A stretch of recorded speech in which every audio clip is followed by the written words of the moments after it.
We are entering the month of April, and for many people, they have spring cleaning on their minds. Last episode, I shared ways you can reset your space in a way that welcomes spring's energy. And then today, I'm going to start talking a little bit more about decluttering. Spring cleaning also means decluttering. And I think there seems to be a really big emphasis on that in both the spring and the fall seasons. Now, if you've been listening to me for a while, you know that I talk about clutter a lot, but probably not in a way that most people would expect. So if you're new here, this might be a little different than what you've heard before.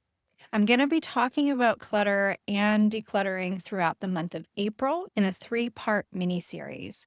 And for today, I just want to start with something really simple.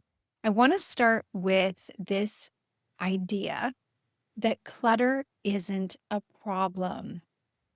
The word clutter itself tends to have this really negative energy to it. And I really hope to shift that narrative because every single person has clutter, which in this context is just another word for stuff. What is different is our connection to it. We all have it, we just have a different connection to it.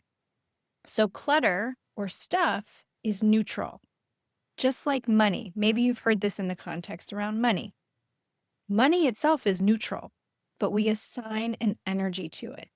And when we peel back those energetic layers, whether it's money or stuff, stuff is just stuff, right? So now I know what it feels like to look around your home, to see piles forming, to see the unfinished projects, the spaces that never feel done or decorated enough, and think that is the thing I need to fix. But what I've seen over and over again, both in my own home and with my clients, is that clutter itself is rarely the actual issue. It's just a symptom. When I use the word clutter, I'm not just talking about our physical things, or our physical environment. And yes, it does show up there. It shows up on our countertops, it shows up in our closets, in our basements, in that one room where things just end up. But clutter also shows up in your mind. It shows up in overthinking, indecision, constantly running through your to-do list or mental tasking. It shows up when you feel behind before your day even gets started. It shows up in your body too, as tension, fatigue, that low level overwhelm that really never leaves. So when we're talking about clutter, we're really talking about something much bigger.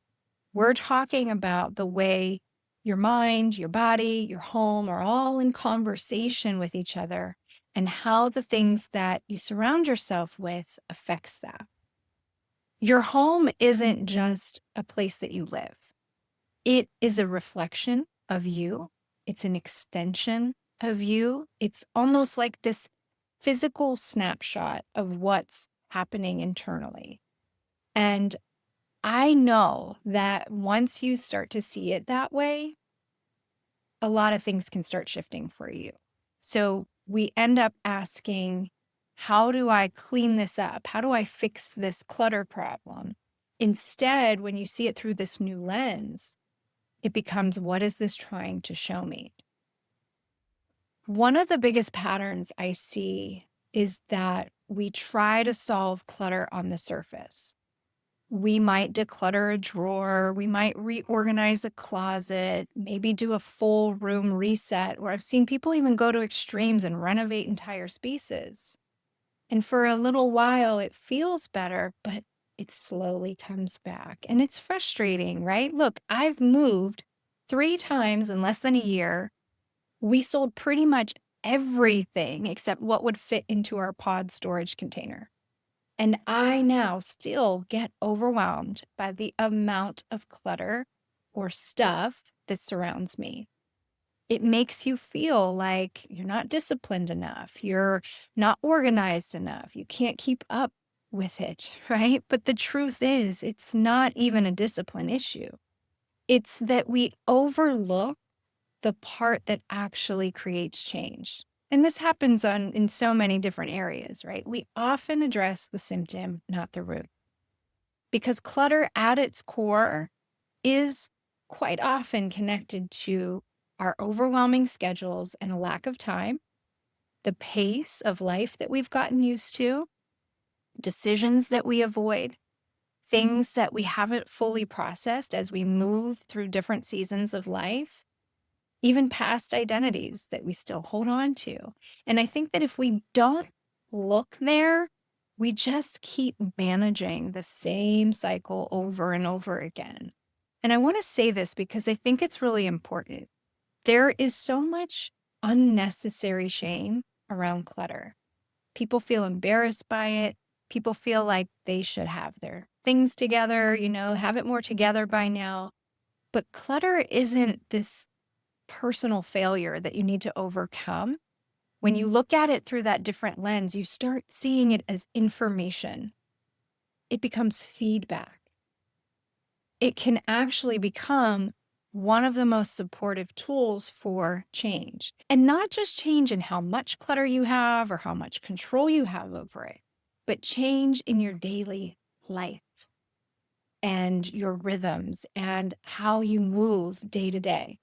So instead of rushing to fix anything right now, I want to offer you something very simple. I want you to just start noticing without any judgment or without any strive to immediately try to organize or solve it or fix it. I want you to just start paying attention. Notice where your attention keeps going in your home. What feels a little more heavy or unfinished? Maybe it's a particular room, maybe it's a particular space. What things do you keep putting off? And even beyond your home, notice what's taking up space in your mind. What thoughts keep looping? What situations feel unresolved? What conversations are you having over and over again in your head? Because awareness of this is the first step. Not taking action, not organizing, awareness. And so I've been creating more space around this topic in a more intentional way.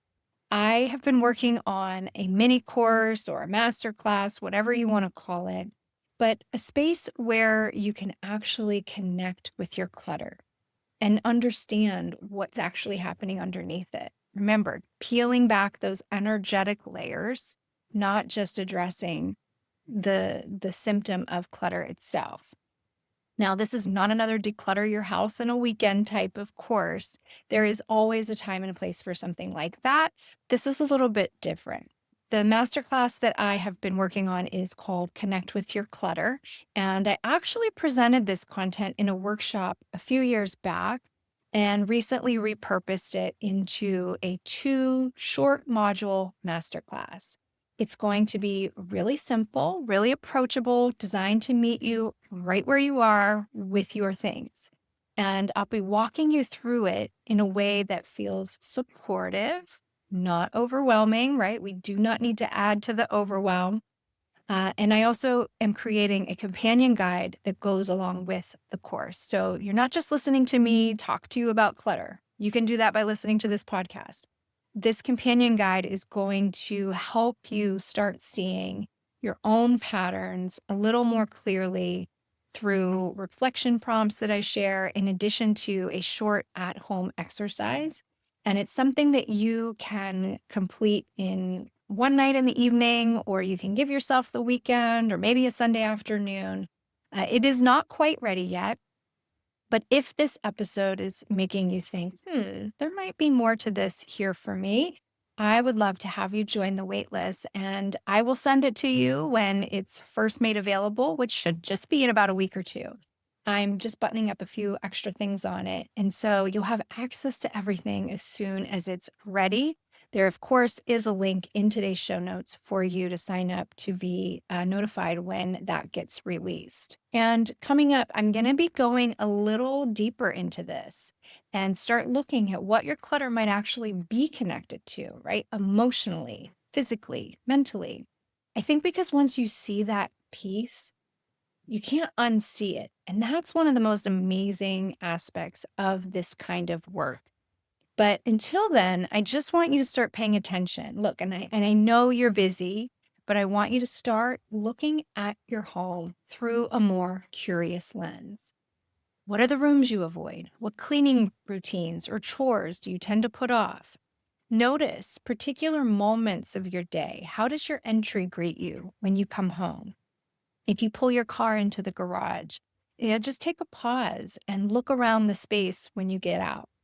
When you're cooking, how easy is it for you to move about and navigate your kitchen or the pantry? Is there a surface that you're constantly tending to, like a kitchen counter? The dining room table is a big one, or your office desk? What frustrates you about those spaces? Pay attention to the art on your walls, or a lack thereof. Sometimes we live in empty spaces, right? Do you like what you have on display at home? Now, of course, there's spaces like your closets, your attic, your basements. You don't have to go there quite yet. Those spaces, for most people, create overwhelm at this point that it's enough to stop them in the tracks. So just start small and focus on how you move through your home day to day. What are you starting to notice?